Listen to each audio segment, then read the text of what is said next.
बिस्मिल्लाहिर्रहमानिर्रहीम। कुरान करीम अल्लाह जल्ल शानुहु की अज़ीमुश्शान किताब है। जिस तरह अज़ीमुश्शान किताब है उसी तरह उसके बड़े और अज़ीमुश्शान आदाब है। कुरान करीम हम पढ़ते इसके लिए वज़ू लाज़मी है।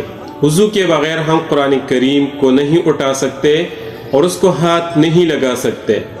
और इसी तरह उसके और भी बहुत ज़्यादा आदाब है जो आम तौर पर मशहूर है। लेकिन मोबाइल में जो हम कुरान करीम की तिलावत करते यानी कुरान करीम को डाउनलोड किया जाता है और फिर वो महफूज होता है मोबाइल में, तो बाज़ औक़ात लोग उसमें तिलावत करते हैं।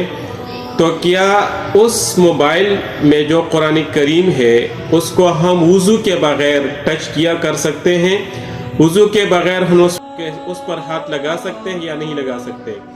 तो इस मोबाइल में जो कुरान करीम है उसको हम वज़ू के बग़ैर टच किया कर सकते हैं?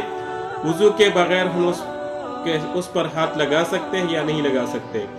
तो इसका भी ये हुक्म है, जिस तरह कि हम रियल में कुरान करीम को उठाते हैं उसके लिए जितने भी आदाब है बिल्कुल उसी तरह मोबाइल में जो कुरान करीम होता है उसके भी उसी तरह आदाब है कि बग़ैर वज़ू के हम उसको हाथ नहीं लगा सकते, बग़ैर वज़ू के हम उस पर उंगली नहीं रख सकते, बग़ैर वज़ू के हम उसके सफ़हे को नहीं पलट सकते।